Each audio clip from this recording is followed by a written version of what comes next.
Saludos cordiales. En esta ocasión vamos a hablar sobre la normativa S88 para la materia de redes industriales. En este tutorial vamos a tratar sobre qué es la norma ISA S88. Vamos a hablar de partes de esta norma, el procedimiento de modelado de la norma para algún tipo de sistema y el análisis de un ejemplo basado en esta norma. ¿Qué es la norma ISA S88?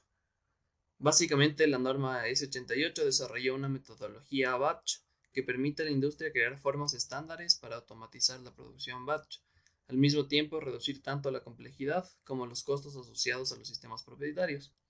Para recordar, un sistema batch o sistema por lotes en español, básicamente se refiere a la ejecución de un programa sin el control o supervisión directa del usuario.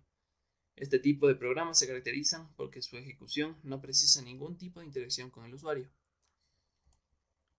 Esta norma también es desarrollada por ANSI e ISA, que desde principios de la década del 90 se ha venido desarrollando la automatización a la par de la integración industrial.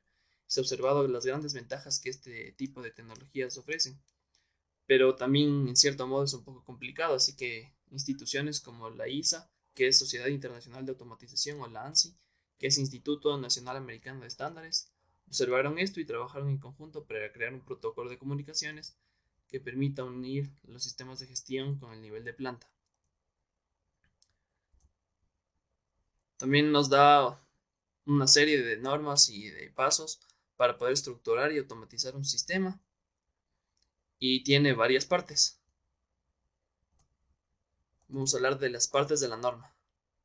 Tenemos la parte 1, o también ANSI ISA 88.01, que salió en 1995. En esta, básicamente se establecían modelos a seguir en la automatización de procesos por lotes. Tanto los fabricantes de sistemas como integradores y usuarios finales han ido incorporándolos en el diseño de los nuevos sistemas de control. Actualmente podemos definir términos como celda de proceso, unidad, módulos de equipo, módulos de control, en lo que al modelo físico se refiere, o de procedimientos, en cuanto al modelo de procedimiento se requiere que tiene esta norma. Asimismo, el modelo de control de actividad ha permitido a los fabricantes de sistemas seguir un mismo criterio a la hora de definir los módulos y funciones que deben contener los productos creados bajo esta norma. También nos habla y nos define los tipos de recetas que deben gestionar las compañías o los dueños de las plantas con el fin de obtener máximos niveles de flexibilidad e integración entre sus sistemas corporativos y de planta. Finalmente, mediante la combinación de los modelos físicos y de procedimiento, que es en lo que se basa esta norma, es posible definir una secuencia de actividades, ya sean físicas, químicas o biológicas, para la fabricación de una cantidad finita de material. En cuanto a la parte 2, básicamente se definen modelos de datos que especifican un conjunto de objetos, atributos y sus relaciones básicas, que cubren los conceptos de la primera parte de esta norma en un mayor nivel de abstracción. También esta describe pautas para crear diagramas a partir de símbolos y reglas, empleando una estructura de lenguajes para que sea algo estándar. También la ISA S8802 se refiere a los materiales como parámetros de recetas y se dividen en tres tipos de parámetros: entradas de procesos, parámetros de procesos y salidas de procesos.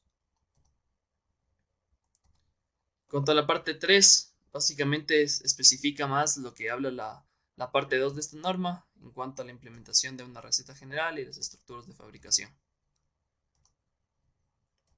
La parte 4 básicamente nos habla de los registros de producción de lote. Un registro de producción de lote básicamente es un subconjunto de información de la ejecución del proceso y de otras informaciones que son relevantes según los requerimientos previamente identificados. También en esta parte de la norma se identifican algunos objetos que son susceptibles de considerarse registros de producción de lotes, y se definen algunos como por ejemplo receta de control, que incluyen la información relativa a la receta de control según definición de la propia ISA S88, es decir, información acerca de la receta maestra. También podemos ver conceptos como evento, que es una ocurrencia discreta en un momento determinado, o conjunto de datos, que es un objeto que engloba un conjunto de valores que pueden ser usados como series asociadas al tiempo. También podemos hablar de definiciones como elementos de receta, que contienen información relativa a un elemento de procedimiento en la receta de control, por ejemplo, la instancia de una fase. A su vez, en estos objetos se incluyen datos que se agrupan en categorías según su naturaleza. Este estándar en esta parte nos proporciona una descripción detallada de las clases de objetos, sus interrelaciones y los atributos que deben utilizarse. Ahora vamos a hablar un poco sobre el procedimiento de modelado de la norma. Tenemos algunos pasos que son recomendados y según varios autores se tiene una serie de reglas para ir desarrollando cada uno de estos pasos. En la primera etapa de proceso es la parte de un proceso que opera independientemente de otras etapas del proceso. El siguiente paso sería las operaciones de proceso, que conforman las etapas de proceso y representan actividades especializadas de procesamiento que resultan en un cambio físico o químico del material al cual vamos a procesar. Otro paso es las acciones de proceso, que son las subdivisiones de las operaciones de proceso que desarrollan un conjunto de actividades menores para llevar a cabo el procesamiento requerido. El cuarto paso es unidad, que es un conjunto de equipos de procesamiento y control necesarios para desarrollar actividades mayores de proceso. Paso 5 sería módulos de equipo, que es una o varias piezas de equipo que pueden llevar a cabo un número finito de tareas específicas. Siguiente paso tenemos módulo de control, que son los equipos que llevan a cabo las acciones de control básico. Séptimo paso es el procedimiento, el cual es el nivel superior en la jerarquía y define la estrategia para llevar a cabo una acción o procesamiento importante como hacer un procesamiento por lotes. Octavo paso, procedimiento de la unidad. Consiste en un conjunto ordenado de operaciones que causan una secuencia de producción contigua. En el paso de operación, básicamente lo que se hace es tener un conjunto ordenado de fases que define una secuencia de procesamiento más importante.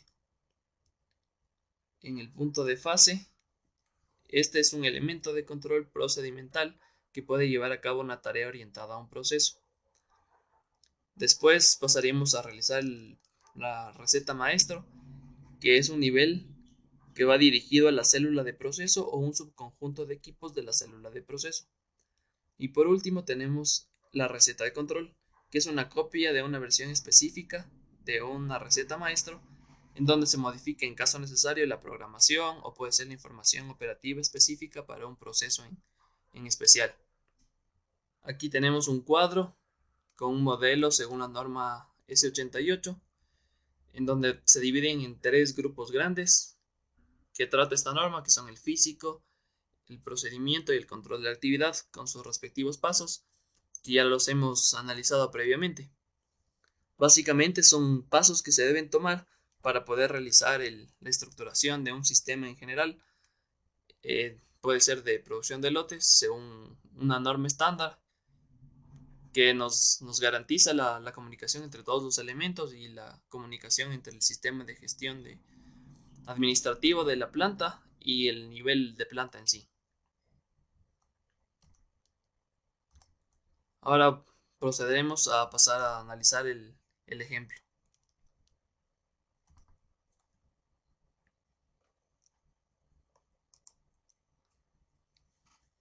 Aquí tenemos el ejemplo de aplicación propuesto basado en la norma ISA S88. Como recomendaciones también de la norma tenemos algunas como realizar el diagrama de flujo del proceso, basarse en los conceptos y terminología de la norma para definición de los componentes, también definir el diagrama PID, que sugiere generar primero un listado de etapas de proceso. Una vez definidas dichas etapas y unidades, se describiría cada una de las etapas, describir también cada una de las unidades, determinar los módulos de equipo y sus correspondientes módulos de control. Para esto se debe hacer un análisis adicional donde se definen las variables controladas, manipuladas, etc. También definir las operaciones de proceso que se llevan a cabo dentro de cada etapa. Y a partir de las descripciones realizadas en cada etapa de proceso y unidades, se procedería a realizar el modelo de proceso y el modelo físico. En este ejemplo, eso es lo que vamos a ver.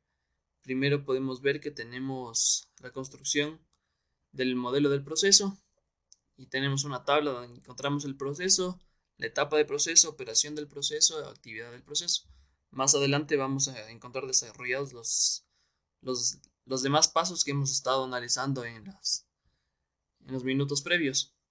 En la primera columna tenemos el proceso, que para este ejemplo sería una secuencia de actividades para la conversión del jugo de manzana primario en jugo de manzana embotellado. En la siguiente columna tenemos la etapa del proceso. El proceso anterior consiste en un conjunto de etapas libres de ser secuenciales o simultáneas. Sin embargo, por claridad se ha optado establecer etapas secuenciales.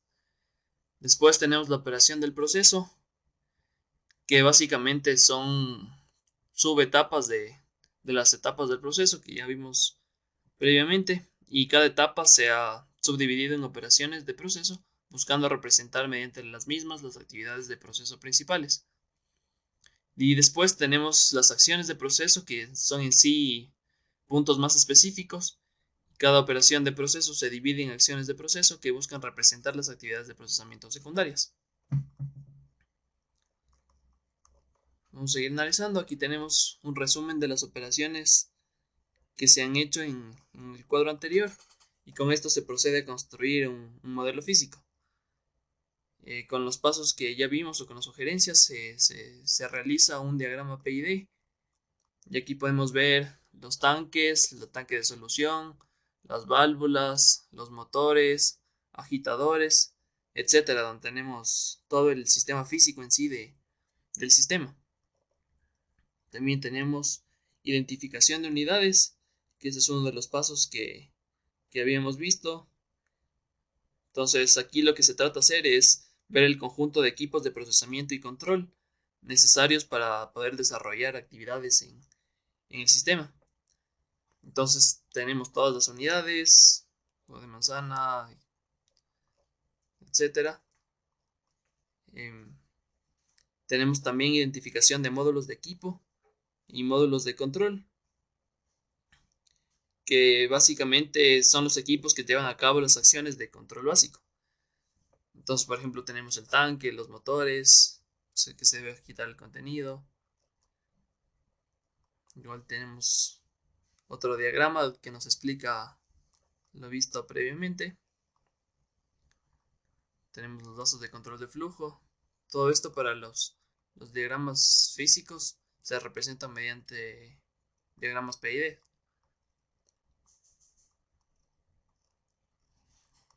Entonces tenemos el resumen de los modelos de equipos, donde básicamente tenemos los módulos de control y los módulos de equipo.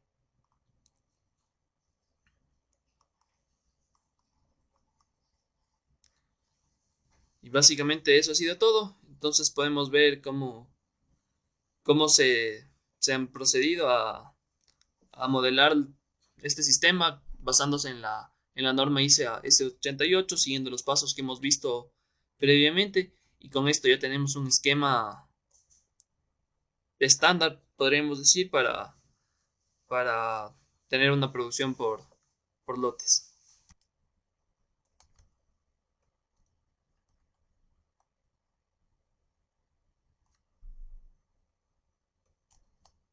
Como conclusiones tenemos que esta normativa, o empleando esta normativa, disponemos de muchas soluciones que resuelven problemas específicos de la cadena de suministro necesarias para la fabricación por lotes.